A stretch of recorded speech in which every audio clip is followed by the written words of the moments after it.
I'll do my introduction of myself in a minute. Just wanted to make sure that all of our live streams are coming on board. I'm looking here at my screens here, and it looks like YouTube is online, and Twitter. We're live with Twitter. We're live with Facebook, my Facebook page, To Cry a Dry Tear. And online is coming our Facebook page, Helping Parents of Mentally Ill Children. Okay, looks like we're all on board. So we'll start here with my introduction. Hi everybody, my name is Bill McPhee, and you're here tuning into Helping Parents of Mentally Ill Children.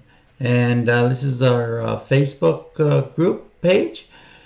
And basically we talk about mental illness in general. We talk about help for parents and people with mental illness. A little bit about me is I was diagnosed with schizophrenia in 1987. I was hospitalized 6 different times. I lived in 3 different group homes. I had a suicide attempt, and I spent 5 years on the couch basically dealing with a deep, dark depression. And I was very, very ill. However, in 1994, I started a publication called SZ Magazine, and it was a magazine on mental illness. And I did that for 23 years. And then I retired after that. And also, I'm the author of this book, To Cry a Dry Tear, Bill McPhee's Journey of Hope and Recovery with Schizophrenia.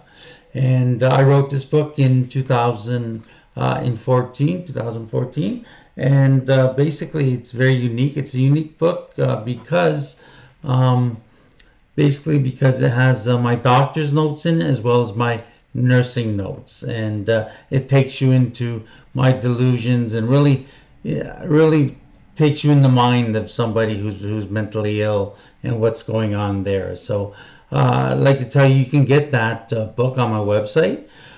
You can read the first chapter for free, actually, if you go to my website, billmcphee.ca, and you sign up for my newsletter that comes out periodically. If you sign up for that newsletter, you'll get a welcoming letter, and in that welcoming letter, there'll be a link to the first chapter of the book, To Cry a Dry Tear. So you can do that for you. You can do that anytime. And just to give you an update, basically, you can find me on Twitter, at Bill McPhee62 on Twitter. You can find this group, Helping Parents of Mentally Ill Children, on a Facebook group, and as well as other resources that I had.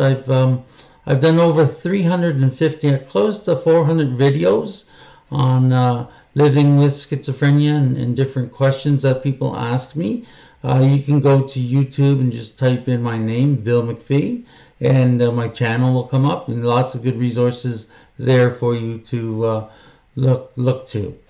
So basically, that's who I am. That's what I do. And also, I'm calling this show helping parents of mentally ill children. Don't panic, number 4.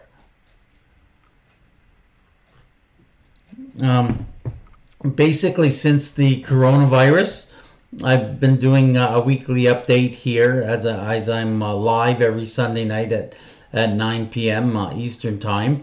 And for this week included, the last 4 weeks, I've been doing updates on the coronavirus, just that. Usually I have a guest on here. I'll bring a guest and we'll talk about mental illness things. But what I wanted to do, I kind of suspended that just because I want to focus on the virus and just basically tell everybody not to panic. And I just want to be a support for you or your loved one, just to tell you not to panic. We'll get through this.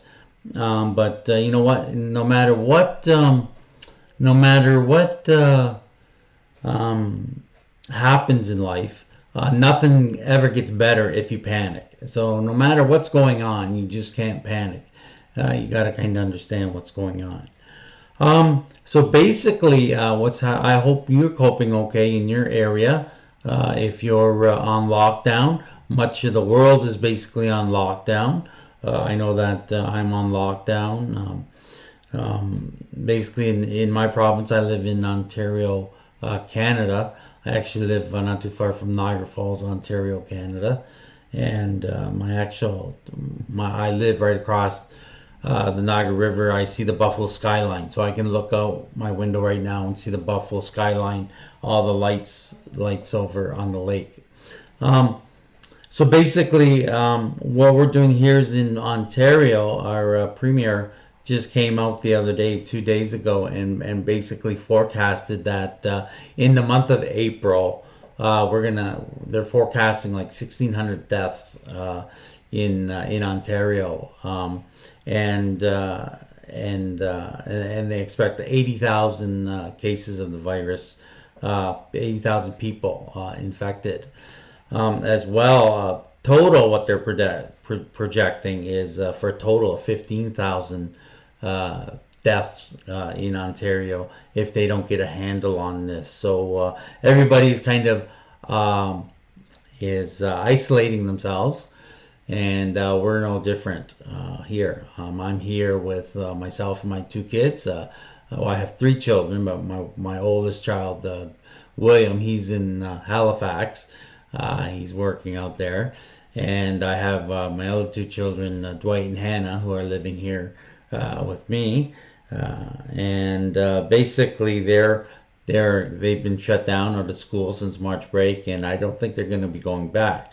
But they're set up with online schooling. So tomorrow's Monday, they're going to be doing that. So they're all hooked up to their teachers and to their courses and that. And so we'll see what happens there. And I don't think really anybody knows what's going to happen with the school year. Dwight, he's in grade 12, applied for college, applied for Niagara College next year, and Hannah's in grade 10, and so we don't know what's going to happen with the year. And my daughter Hannah, she's actually did the paperwork to do an exchange student. She was going to go over to France for 3 months, and we would, when she came back, we'd have somebody from France stay here as an exchange student doing that.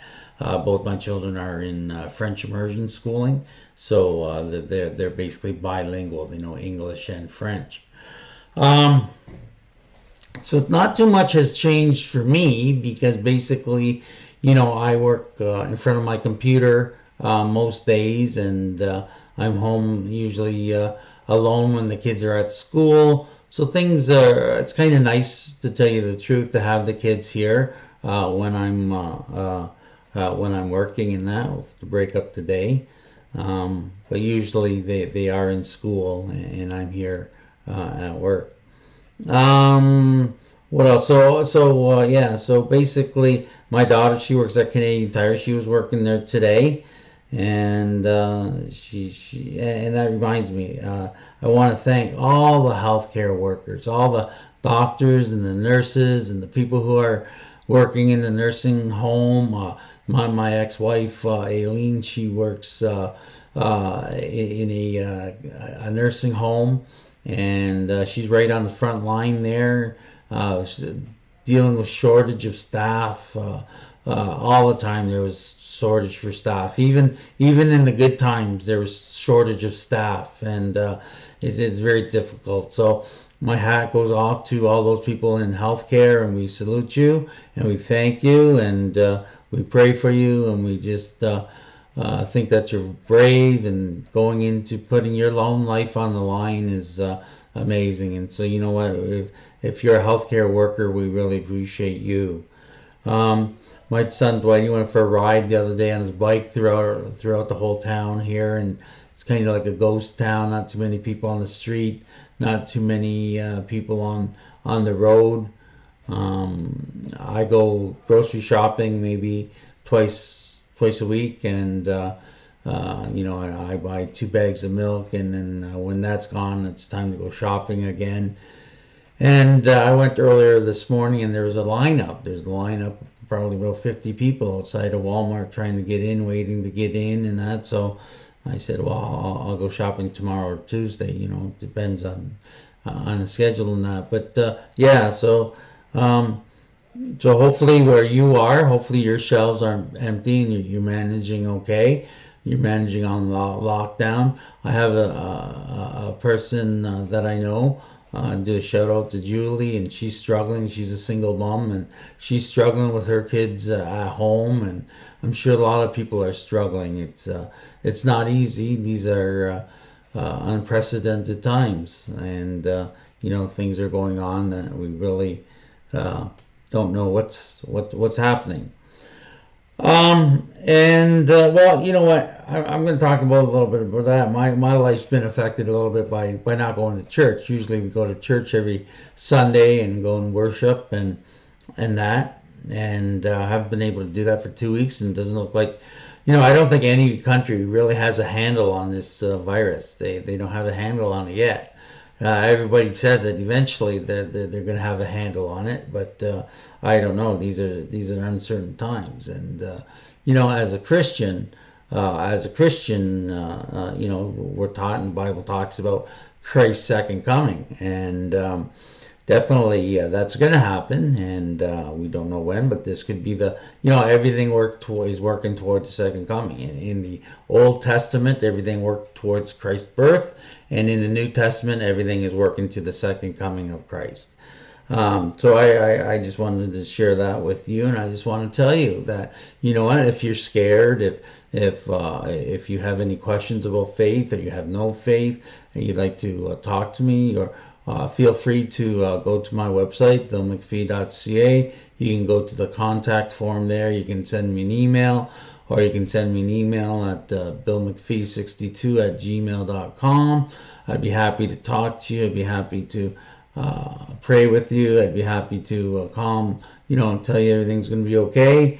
And I can even do a Skype with you. I'm here to support you if you're struggling. Feel free to do that. We can do that. I can be reached on Twitter, and we can do a personal message there, or on Facebook. So if you're scared, if you have some questions, if you are really in a panic, feel free to reach out. I really make time for my followers, and I think I can put a sense of calm to things. And am I worried? No, because I know what's going to happen, and unfortunately, there's got to be a little bit of a pain before the second coming of Christ. Anyways, other than that, not too much is new. Just again, in the future, when I do bring guests on again, usually I bring guests on, and we do a live show, and I bring them in via Skype and answer questions.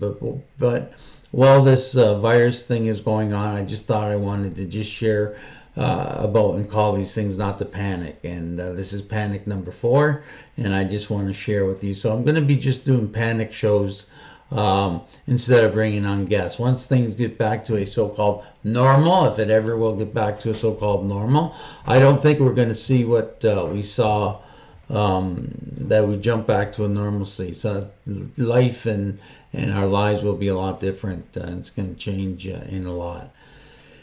Anyways, that's basically all I had to say today, and I will end there. But again, remember, if you want a good read, this is my book, To Cry Dry Tear, Bill McPhee's Journey of Hope and Recovery with Schizophrenia. And you can go to my website, billmcphee.ca. You could sign up for our newsletter. You'll get a welcome letter, and you'll get a link to the first chapter of that book. And if you want to contact me, feel free to contact me via email, or through my website, or through Twitter or Facebook or Instagram, whatever.